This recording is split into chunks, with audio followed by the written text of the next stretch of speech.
नमस्कार दोस्तों, स्वागत करती हूँ मैं अपनी यूट्यूब चैनल गुड़िया हिंदी क्लासेस पे। दोस्तों, आज इस वीडियो में मैं कबीर के दोहे और रहीम के दोहे की कुछ पंक्तियाँ लेकर आई हूँ जो कक्षा 5वीं में है और पावनी पुस्तक से पाठ 12 में दी गई है। आज मैं इस दोहे के ऊपर चर्चा करूँगी, इसके अर्थ को बताऊँगी और ये दोहे सुन कर के हमें भी बहुत सारी जानकारी मिलेगी और हमारे जीवन में भी इस दोहे को सुनने के पश्चात हम इसे परिवर्तन कर सकते हैं। बहुत ही अच्छे दोहे दिए गए हैं, पाठ 12 से ली गई है और पावनी पुस्तक से। तो चलिए चलते हैं आज इस पाठ की ओर और कबीर जी के बारे में भी जानेंगे और रहीम जी के बारे में भी जानेंगे। बहुत ही महान विद्वान और प्रसिद्ध कवि हैं और ये भक्ति काल के कवि हैं। आज जानते हैं सबसे पहले इस कवि के बारे में थोड़ी सी परिचय। और दोस्तों, अगर आप मेरे चैनल पे नए हैं तो सबसे पहले सब्सक्राइब कर ले और बेल आइकन को भी दबा ले ताकि आने वाले सभी वीडियो आप तक पहुंचे सबसे पहले। और दोस्तों, हमारे चैनल को सब्सक्राइब ज़रूर कर ले, ठीक है। हमारे चैनल पे सभी हिंदी के नोटिफिकेशन आपको समय पे मिलते रहेंगे। आपको जो भी वीडियो चाहिए मैं ज़रूर आप तक पहुंचाने की कोशिश करूँगी। तो सबसे पहले चलते हैं कबीर जी के बारे में। आपको मैं बता रही हूँ कि कबीर दास जी भक्ति काल के कवि थे। भक्ति काल के साथ साथ बहुत बड़े समाज सुधारक भी थे। वे ईश्वर को तो मानते थे किंतु व्रत, नमाज, रोजा, मूर्ति पूजा आदि को नहीं मानते थे। वे निर्गुण कवि थे। वे इन सभी चीज़ों का विरोध करते थे। पूजा पाठ प्रत्येक कार्य को पूरी ईमानदारी से करते थे। पूरी ईमानदारी से करने में भी उनको विश्वास होता था और इसी को वे ईश्वर की पूजा भी मानते थे।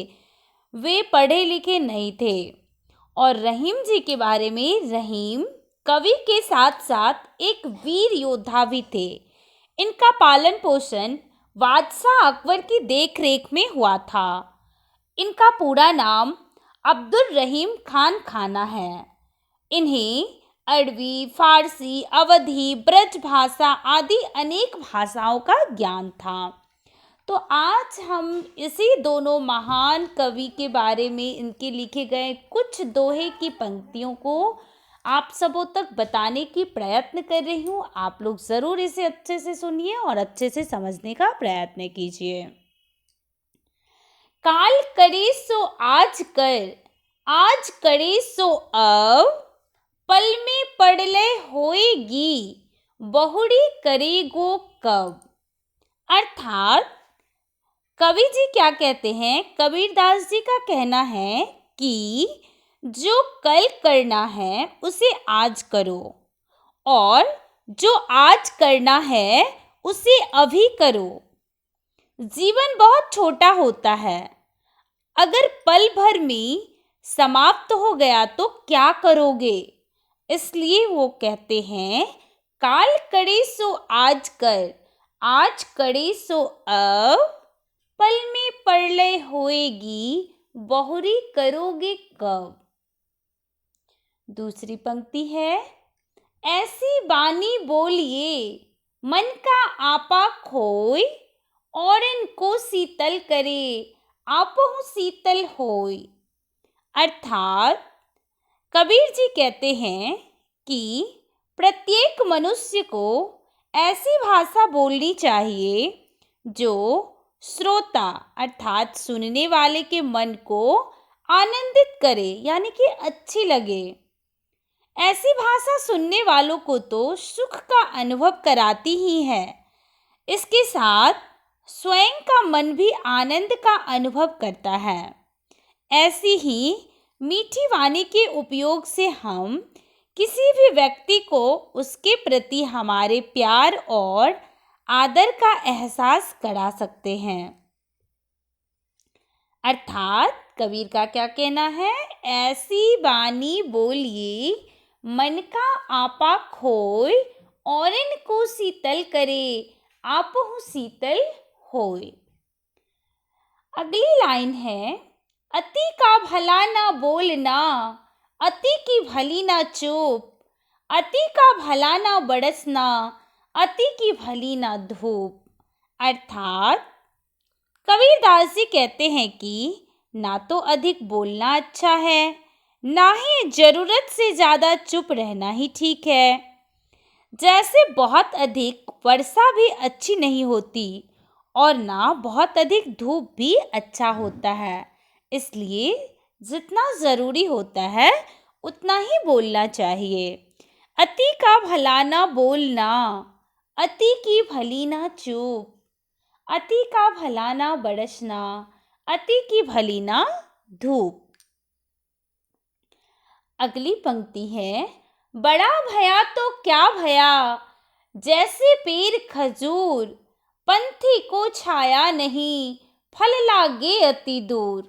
अर्थात कबीरदास जी क्या कहते हैं कि खजूर का पेड़ बेशक बहुत बड़ा होता है, लेकिन ना तो किसी को छाया देता है और ना ही किसी को फल भी बहुत दूर यानी कि ऊंचाई पे जाके लगता है।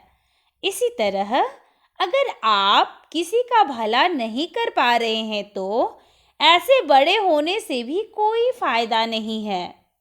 कबीर जी का क्या कहना है, बड़ा भया तो क्या भया, जैसे पेड़ खजूर, पंथी को छाया नहीं, फल लागे अति दूर।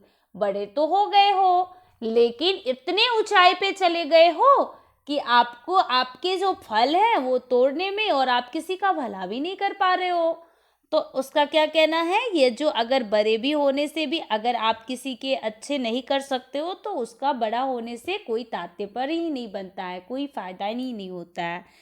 तो दोस्तों इस पंक्ति में कबीरदास जी का क्या क्या कहना है मैंने आपको दोहे के जिस जैसा दोहा है उसके अनुकूल बताई हूँ। अब मैं चलती हूँ रहीम जी के दोहे के बारे में। यहाँ पे तस्वीर भी दी गई है, एक कबीर जी की है और दूसरी तस्वीर रहीम जी की है। अब मैं आपको रहीम के दोहे के बारे में बताने जा रही हूँ। ध्यान से सुनिए, बहुत ही अच्छा लग रहा है मुझे। रहीमन देखी बड़ेन को, लघु न दीजिए डारी, जहाँ काम आवे सुई, कहाँ करे तरवार। अर्थात रहीम जी क्या कहते हैं, हमें समाज में और घर परिवार में अच्छी तरह सोच समझकर ही सभी से व्यवहार करना चाहिए। जिस प्रकार फटे हुए दूध से माखन नहीं निकाला जा सकता, ठीक उसी प्रकार बात बिगड़ने पर पुनः सुधारी नहीं जा सकती है। इसलिए इनका क्या कहना है, रहीम देखी बड़ेन को, लघु न दीजिए डारी, जहां काम आवे सुनी, कहा करे तरवार। अगली पंक्ति है, तरवर फल नहीं खात है, सरवत पियत न पान, कहीं रहीम पर काज हित, संपत्ति सचई सुजान। अर्थात रहीम जी क्या कहते हैं कि जिस तरह पेड़ कभी स्वयं अपने फल नहीं खाते हैं, उसी प्रकार से तालाब कभी अपना पानी नहीं पीते हैं। उसी तरह जिस तरह पेड़ अपनी फल स्वयं नहीं खाते, दूसरों को खिलाने के लिए वे फल से लदे हुए होते हैं, तालाब दूसरों को पानी देते हैं, इसी प्रकार सज्जन लोग दूसरों के हित के लिए ही संपत्ति का शयन करते हैं। सज्जन लोग कभी भी अपने हित के लिए नहीं सोचते, उसे स्वयं के साथ साथ दूसरों की ही परवाह बनी रहती है। इसलिए रहीम जी का क्या कहना है, तरुवर फल नहीं खात है, सरवत पियत न पान, कहीं रहीम पर काज हित, संपत्ति सचई सुजान। दोस्तों जिस तरह से मैं इस कविता को आप तक पहुंचा रही हूँ, अगर आपको पढ़ने का मौका मिल रहा है, आप इस कक्षा में पढ़ते हैं तो आप अवश्य ही इसी तरह से इसका पाठ करेंगे, इस दोहे को इसी तरह से पढ़ेंगे। एक बार मैं पुनः दोहरा देती हूँ। काल करे सो आज कर, आज करे सो अब, पल में पड़ ले होएगी, बहुरी करोगे कब। ऐसी बानी बोलिए मन का आपा खोय, औरन को शीतल करे आपहु शीतल होय। अति का भला ना बोलना, अति की भली ना चूप, अति का भला ना बरसना, अति की भली ना धूप। बड़ा भया तो क्या भया, जैसे पेड़ खजूर, पंथी को छाया नहीं, फल लागे अति दूर। रहीमन देखी बड़ेन को, लघु न दीजिए डार, जहाँ काम आवे सुई, कहाँ करे तलवार। तरुअर फल नहीं खात है, शरबत पियत न पान, कहीं रहीम पर काज हित, संपत्ति सचई सुजान। तो दोस्तों, आप भी इसी तरह से इस दोहे का पाठ करें और इसके अर्थ को अच्छे से समझें। अब मैं अगली पंक्ति को पढ़ने जा रही हूँ। आप लोग ध्यानपूर्वक इसे सुनिए और अच्छे से समझिए। कहीं रहीम संपत्ति सगे, बनत बहुत बहुरीत, विपत्ति कसौटी जे कसे, तेहि साचे मीत। अर्थात रहीम जी कहते हैं, विपत्ति कसौटी जे कसे तेहि साचे मीत। अर्थात इस पंक्ति का क्या कहना है, रहीम जी का क्या कहना है, जब मनुष्य के पास धन संपत्ति होती है तो बहुत से लोग उसके मित्र बन जाते हैं, लेकिन जब मुश्किल समय में साथ देते हैं, जो मुश्किल समय में साथ देते हैं वही सच्चे मित्र होते हैं। जो मुश्किल समय में छोड़ देते हैं वो बिल्कुल भी सच्चे मित्र नहीं होते हैं। ऐसे मनुष्य के साथ दोस्ती निभाना भी सही नहीं होता है। रहीम जी का क्या कहना है, सच्चे मित्र तो वो होते हैं जो विपत्ति कसौटे जे कसे तेहि साचे मीत, जो विपत्ति में भी साथ दे वही सच्चे मित्र होते हैं। अगली पंक्ति है, समय पाए फल होत है, समय पाए झरी जाए, सदा रहे नहीं एक सो, का रहीम पछताए। अर्थात रहीम जी का क्या कहना है कि समय आता है तब वृक्ष फलों से लद जाते हैं, और फिर ऐसा समय आता है जब वृक्ष फलों से लद जाते हैं और फिर ऐसा समय आता है जब उसके सारे फल और फूल झड़ जाते हैं। समय की गति को ना जानने पहचानने वाला ही दुखी होता है। समय पे फूल भी आते हैं, समय पे फल भी आते हैं, लेकिन क्या होता है, कुछ दिनों के बाद, कुछ क्षण के बाद, कुछ फल के बाद वो फल और फूल दोनों झड़ जाते हैं। लेकिन जो उस गति को ना जानते हैं, पहचानते हैं, वही मनुष्य दुखी होता है। तो कभी रहीम जी का क्या कहना है, समय पाए फल होत है, समय पाए झरी जाए, सदा रहे नहीं एक सो, का रहीम पछताए।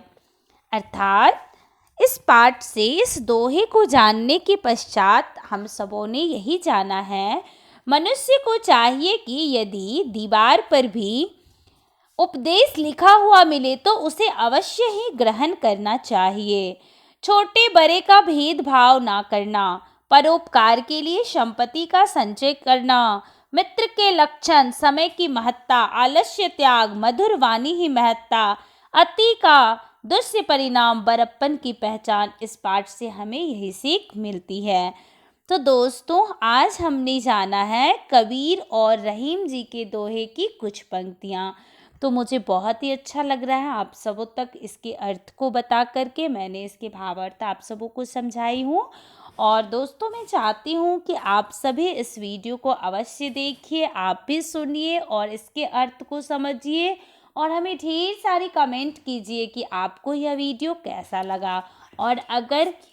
और अगर आपको यह वीडियो अच्छा लगा है तो आप अवश्य ही इसलिए लाइक कर दीजिए, अपने दोस्तों, अपने परिवारों में शेयर भी कीजिए ताकि आपके दोस्त भी इसके फ़ायदे उठा सके।